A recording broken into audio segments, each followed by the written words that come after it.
Hi, ஆஷ்கோ சமையலில் இன்றைக்கி chicken biryani. இதோட குவான்டிட்டி வந்து 6 பேர் சாப்பிட்ற அளவுக்கு இருக்கும். 3/4 கிலோ ரைஸுக்கு 3/4 கிலோ சிக்கன், அதாவது ஈக்குவல் குவான்டிட்டிக்கு நம்ம போடுவோம். பிரியாணிக்கு தேவையான பொருட்கள்: 4 வெங்காயம், 2 தக்காளி, 2 பச்சை மிளகாய்.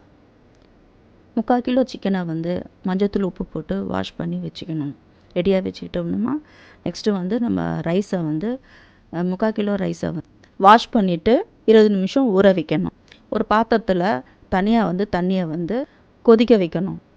அப்புறம் வெங்காயத்தை வந்து 2ஆக கட் பண்ணி அது சாப்பரில் போட்டு நீட்டாக நம்ம பிரியாணிக்கு பண்ணுற மாதிரி சாப் பண்ணி ரெடியாக வச்சுக்கணும். 3 ஏலக்காய், ஒரு பெரிய பட்டை, ஒரு 10 கிராம்பு, இவ்வளோதான் மெஷர்மெண்ட்டு. இப்போ வந்து 10 ஸ்பூன் வந்து எண்ணெய் ஊற்றுங்க.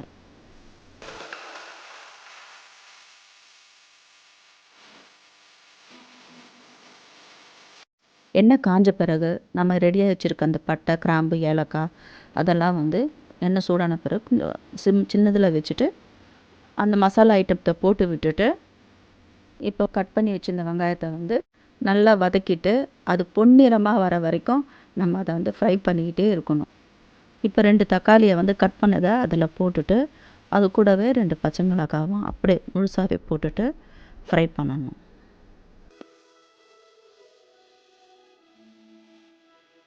இப்போது இஞ்சி பூண்டு பேஸ்ட்டை வந்து ரெண்டும் ஒன்றா சேர்த்து அரைச்சி வச்சுருக்கோம். அதை வந்து ஒரு 2.5 ஸ்பூன் அளவுக்கு நம்ம 2 அளவுக்கு ஸ்பூன் வந்து போடலாம். போட்டு அதையும் சேர்த்து வதக்கணும்.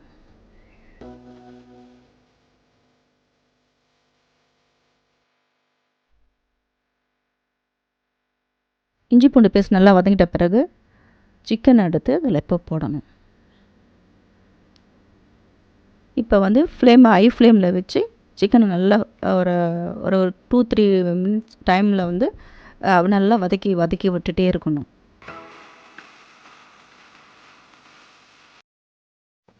இப்போ நல்லா வதக்கிட்ட பிறகு அந்த சிக்கனில் வந்து மஞ்சத்தூள் வந்து சின்ன டீஸ்பூன் அளவுக்கு ஒரு 1/2 ஸ்பூன் அளவுக்கு மஞ்சத்தூளை போட்டு அதையும் சேர்த்து ஃப்ரை பண்ணுங்க.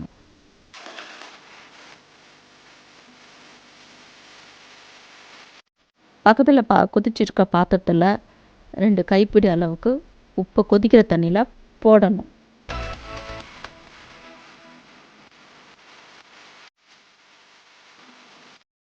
ஆல்ரெடி நம்ம ஊற வச்சிருந்த பாசுமதி ரைஸை நம்ம அந்த தண்ணியில் கொஞ்சம் கொஞ்சமாக எடுத்து போடணும். அப்படியே போட தெரியாதவங்களுக்கு ஒரு கரண்டி எடுத்து கொஞ்சம் கொஞ்சமாக எடுத்து போட்டு விட்டு ஒரு அரை அரிசி வந்து அரை வேக்காடு அளவுக்கு 2 கொதி வரணும். 2 கொதி வந்த பிறகு அந்த அரிசி கொஞ்சம் நீள வாகில் கொஞ்சம் வரும். இப்போ கொஞ்சம் வதக்கின சிக்கனில் வந்து கொஞ்சமாக தயிரை ஒரு சின்ன ஒரு 2-3 ஸ்பூன் அளவுக்கு, கொஞ்சம் நிறைய கூட போட்டுக்கலாம், பிரச்சனை இல்லை. தயிரை போட்டுட்டு 3 ஸ்பூன் அளவுக்கு சிக்கனுக்கு தேவையான அளவுக்கு மிளகாய் பொடி, வெறும் மிளகாய் பொடி, அதில் வந்து தனி மிளகாத்தூள் அதை தான் நம்ம சேர்க்க போகிறோம். 3ன்றதை விட 2 ஸ்பூன் அளவுக்கு போடுங்க, கரெக்டாக இருக்கும். போட்டுட்டு நல்லா வதக்குங்க. ஒரு 2-3 நிமிஷம் வந்து கொஞ்சம் அதை நல்லா வதக்கிட்டே வாங்க. வதக்கிட்டு நம்மளுடைய 4 விரல் அளவுக்கு உப்பு, அது வந்து 2 கைப்பிடி அளவு கரெக்டாக இருக்கும். ரெண்டு மெஷர்மெண்ட்டு, 2 ஸ்பூன் 2 ஸ்பூன் அந்த கணக்கு. நான் கையில் தான் நான் மெஷர் பண்ணி போடுறேன். எனக்கு எக்ஸாக்டாக எனக்கு ஸ்பூன்லாம் சொல்ல தெரியல. ஸோ அதை தான் போட்டிருக்கேன். அது அளவு கரெக்டாக இருக்கும். உப்பு, காரம் எல்லாமே பர்ஃபெக்டாக இருக்கும். இந்த ஸ்டேஜில் புதினா, கொத்தமல்லி இருந்தால் போடலாம். நான் போடலை. நீங்கள் இருந்துச்சுன்னா அதை கழுவி இந்த ஸ்டேஜில் போட்டால் ஃப்ளேவர் இன்னும் நல்லாயிருக்கும். அதை நீங்கள் போடுங்க.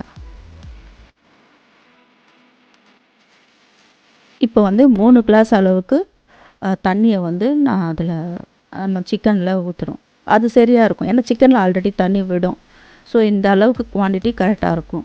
இதை வந்து ஹை ஃப்ளேமில் இந்த தண்ணி ஊற்றிட்டு ஹை ஃப்ளேமில் நம்ம தட்டு போட்டு மூடி ஒரு கொதி வந்த பிறகு ஸ்லோ பண்ணி 20 நிமிஷம் கரெக்டாக 20 நிமிஷம் ஆன பிறகு நம்ம எடுத்து பார்த்தோம்னா சிக்கன் வெந்திருக்கும். அது நடுவில் அரிசி வெந்திருக்கான்னு பாருங்கள். அரிசி வெந்திருக்கு.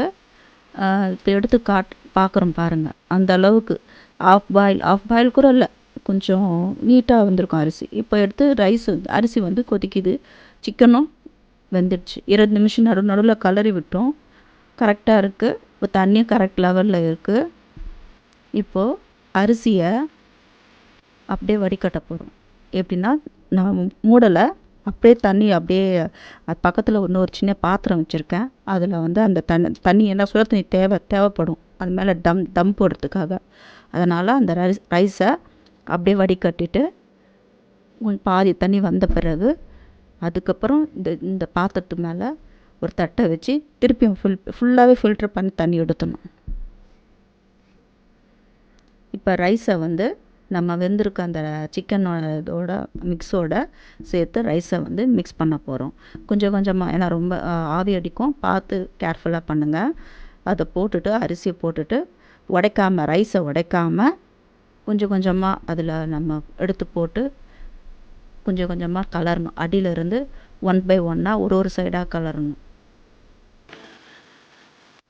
கலந்த பிறகு நம்ம அந்த பிளேட்டை வச்சு அது மேலே மூடிட்டு, நம்ம ஆல்ரெடி அந்த மேலே இன்னொரு பாத்திரத்தை வச்சு நம்ம சூடாக தண்ணி வச்சுருந்தோம் பார்த்திங்களா, வடிகட்டி, அந்த தண்ணியை வந்து இந்த பாத்திரத்துக்குள்ளே நம்ம தம் மாதிரி போட போகிறோம். நம்ம வந்து அடுப்பில் பண்ணோம்னா கறி துண்டுலாம் போடலாம். ஸோ இந்த மாதிரி சுட தண்ணி கொஞ்சம் போட்டோம்னா மேலேயும் வந்து கொஞ்சம் வெந்த மாதிரி நல்லாயிருக்கும். ஸோ அதனால தான் இந்த ப்ராசஸ் பண்ணுறது.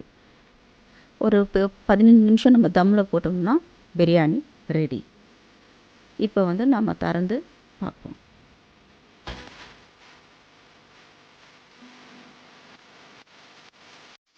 பிரியாணி ரெடி ஆகிடுச்சு. இப்போ லைட்டாக வந்து பிரியாணி வந்து கலந்து விட்டுக்கலாம். ஏன்னா உள்ள சிக்கன் எல்லாமே நம்ம அடியில் போயிருக்கும். ஸோ கலந்து விட்டுட்டு நம்ம சாப்பிட ரெடி ஆகிடலாம். உங்களுக்கு இந்த ரெசிபி பிடிச்சிருந்தா இந்த வீடியோவுக்கு ஒரு லைக் கொடுங்க, சப்ஸ்கிரைப் பண்ணுங்கள். Thank you very much.